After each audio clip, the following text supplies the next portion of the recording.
Hola Francisco. Hola Belén, gracias por la invitación. Francisco, las perspectivas económicas del país se han ido acotando cada vez más. Ya el Banco Central declaró que entraremos en una recesión y se espera decrecimiento de la economía el 2023. ¿Qué significa esto para el país y para el mundo de la innovación? Bueno, sin duda que es una mala noticia para el país y especialmente para la población en general y los hogares. Si bien estamos en un contexto mundial de recesión y estancamiento, ha pegado muy fuerte en Chile, especialmente con el efecto de la inflación.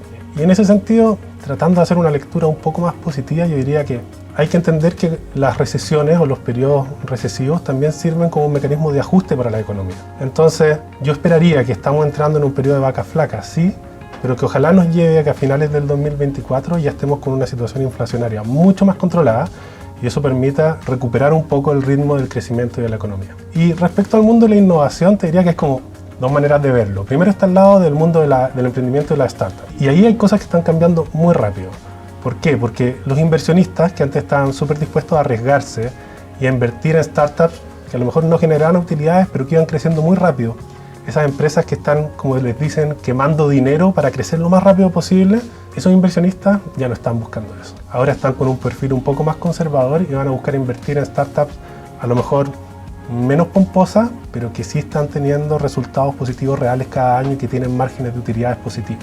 Entonces, como el inversionista está cambiando, el escenario para las startups cambia muy rápido y uno ya va viendo ajustes. En Chile tenemos varias empresas del tipo unicornio o cerca de unicornio y yo creo que ya se está viendo en ellas algunos ajustes en niveles de gasto y en cómo están tirando sus presupuestos para el próximo año. Y desde el punto de vista que es distinto, de la innovación empresarial, yo creo que ahí estos van a ser años como de una prueba de fuego. Y vamos a poder distinguir entre las empresas que están innovando de verdad y muy alineadas a la estrategia de su compañía versus las empresas que están dedicadas a la pirotecnia, como al teatro de la innovación. Porque las que están dedicadas al teatro de la innovación van a ser las primeras en muy rápidamente eliminar sus áreas y sus proyectos de innovación. Así que vamos a poder al fondo discriminar quiénes están haciéndolo en serio y quiénes no tan en serio. Y obviamente uno quiere ser de las empresas de verdad que lo están haciendo en serio. Y si tú eres de las empresas que está trabajando la innovación en serio, básicamente le vas a ganar 2 años de ventaja a la empresa que lo está haciendo a media y que lo suspendió. Oye Francisco, como director de consultoría de Brinca, tienes mucho contacto con empresas de distintos sectores e industrias. ¿Cómo ves que están reaccionando las empresas en general? ¿Se siente algo distinto en el ambiente? Yo te diría que sí. Se siente que es un año especial y el primer gran movimiento que yo vi es que hubo un periodo de mucho análisis. En el fondo las grandes empresas estaban tratando de entender cómo esto les iba a pegar.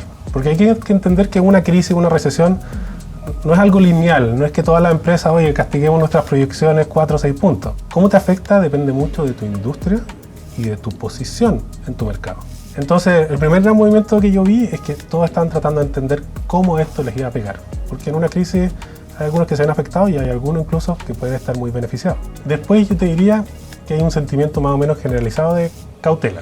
Y eso se traduce en cosas bien concretas en la empresa y en principio cómo están evaluando los proyectos, sus inversiones. Entonces, hoy día, cuando estás en un comité de inversiones, hay una doble exigencia, doble revisión y ponernos un poquito más aguja en qué proyectos aprobamos y no. Y eso obviamente afecta a las áreas que funcionan mucho en base a proyectos, como por ejemplo un área de innovación. Entonces te diría que para el gerente de innovación es un año de mostrar resultados, de demostrar que los proyectos de su cartera tienen un impacto positivo en el negocio, porque es tu momento también de justificar tu relevancia y tu importancia de cara a los años que vienen, que van a ser un poco más difíciles. Y finalmente, ¿hay una estrategia general? ¿Hay una estrategia de cómo innovar en tiempos de crisis? No, yo creo que no. Aquí no hay recetas mágicas. Lo único cierto es que el contexto cambió y eso requiere de mucha adaptación por parte de la empresa. Y lo que sí hay que reconocer es que en el centro de las habilidades adaptativas está lo mismo que está en un proceso de innovación. Al final, ¿qué es innovar? Es entender el contexto, es tener ideas para responder al contexto, probarlas, aprender y repetir el ciclo. Entonces, yo creo que ese músculo de innovación que tú adquiriste en un contexto de crecimiento, hoy día puedes aplicarlo igual y puede ser igual o más relevante en este contexto de crisis y de fuertes cambios.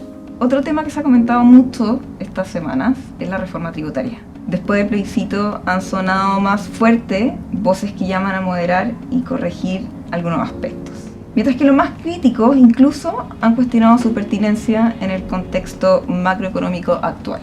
¿Qué opinas del proyecto de reforma tributaria presentado? ¿Tendrá un impacto en los niveles de innovación del país? Lo primero que creo que es muy importante es darle al tema tributario una mirada de largo plazo. Mira, te cuento una anécdota. Mi señora es abogada tributaria y nosotros llevamos juntos más de 10 años. Yo no recuerdo ningún momento en que ella no haya tenido que estar de cabeza estudiando o los efectos de una reforma que se implementó recién o analizando los posibles cambios que se vienen en la siguiente reforma. Entonces hemos estado en un periodo de reforma tras reforma tras reforma y creo que en este momento constituyente del país en que se supone que estamos mirando las cosas a 30, 40, 50 años, sería muy positivo que le demos también ese enfoque de largo plazo a los temas tributarios. Hay gente que sabe mucho más de este tema que yo. Seguro que hay expertos tributarios y todos están opinando un poco si esta reforma va a conseguir recaudar el objetivo, si es que los principios que están detrás de ella son justos o no, y si al final esto es aplicable, cuán aplicable es. Pero lo que yo te puedo decir como ciudadano, incluso más como empresario, es que estoy totalmente convencido que la reforma también tiene que preocuparse de crear condiciones favorables a la inversión, si es que queremos que nos sirva de verdad para crecer como país y para retomar un ritmo de crecimiento más adecuado. Y ahí quizás un punto importante, quizás el más específico en los temas de innovación, es la inclusión de esto que se llama la tasa de desarrollo del 2% de las utilidades, que es el componente de la reforma y la norma más específica para fomentar que haya un mayor gasto de las empresas en ámbitos de productividad y de innovación. Cuéntame un poco más de eso, de la tasa de desarrollo del 2%. Me llama la atención que se haya hablado poco de ese componente en el debate de la reforma. Yo creo que eso ya te dice algo, que no se haya hablado mucho, porque al final llevamos ¿cuánto? Serán unos 2 meses que ya se está discutiendo el proyecto en la Comisión de Hacienda de la Cámara Baja y ha habido muchos expertos, ha habido mucho debate público, columnas de opinión, artículos, pero efectivamente de la tasa de desarrollo se ha hablado poco. Entonces, yo creo que eso ya te dice algo. ¿Y qué te dice? Que es un componente poco controvertido, poco cuestionado de la reforma. Entonces, lo más probable es que esto de la tasa del 2% pase soplado, sin mucha modificación. Entonces, el primer mensaje es que la tasa de desarrollo es algo que se viene. Ahora, ¿en qué consiste esto? Uno de los anuncios fuertes de la reforma era que el impuesto de primera categoría baja de 27 a 25%. Entonces eso fue una gran noticia para el empresariado. Pero ¿qué pasa en realidad? Que en el momento que están bajando el 27 al 25, se crea una nueva tasa, que es esta tasa de desarrollo, que es justamente de 2%. Entonces, ¿qué quiere decir esto en la práctica? Que al final del ejercicio las empresas van a poder decidir qué hacer. O pagan 2% de impuestos al fisco o acreditan que ese 2% lo están gastando internamente en proyectos que mejoran la innovación y la productividad de la compañía.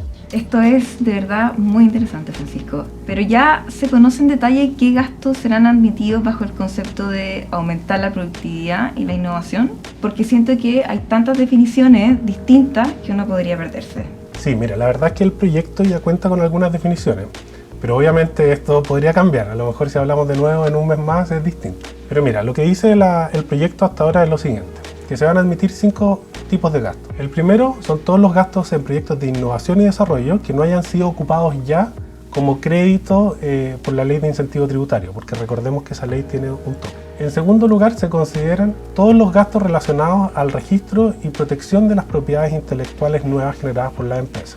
En tercer lugar, se consideran también gastos admisibles todos relacionados a las certificaciones ISO. Recordemos que las certificaciones ISO hoy día cumplen y cubren muchos ámbitos de la empresa, desde la gestión de la calidad, la inocuidad, incluso hay certificaciones ISO relacionadas a la gestión de innovación. En cuarto lugar, también se admiten como gasto toda la adquisición de bienes para la manufactura y servicios con un alto contenido tecnológico. Y en quinto lugar, se admiten todos los gastos relacionados a proyectos financiados por Corfo, porque se subentiende que si el proyecto fue financiado por Corfo, quiere decir que tiene un alto contenido de innovación. A nivel de política pública, ¿crees que apunta en la dirección correcta? Antes de señalar eso, yo creo que hay un punto de vista ideológico que es válido discutir y dar. Yo creo que las personas que creen más en la libertad de decisión y que creen fuertemente en la coordinación del mercado, y yo me incluyo, se ven de alguna manera conflictados por estas políticas públicas, porque de alguna forma hay un ente regulador que te está diciendo en qué tienes que gastar las utilidades que genera tu empresa. Y podría ser válido pensar que podría ser incluso más productivo gastarlas en otra cosa.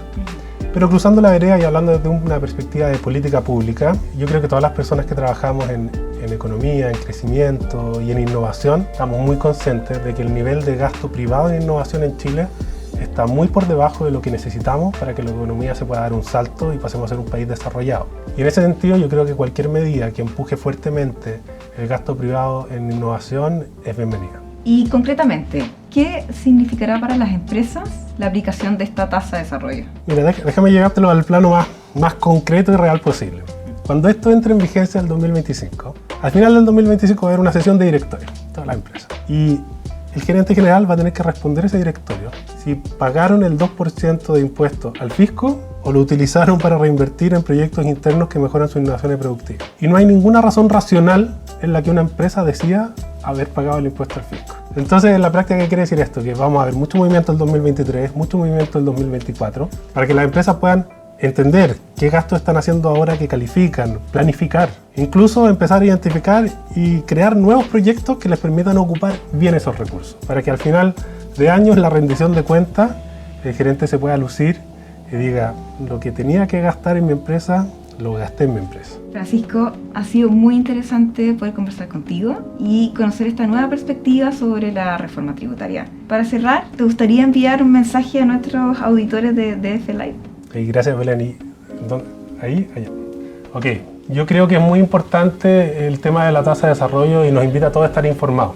Como hablábamos, esta es una noticia en desarrollo, no va a ser estático, van a cambiar cosas. Y por eso mismo, la invitación a informarse, a discutir, a contribuir a la discusión de esta política pública.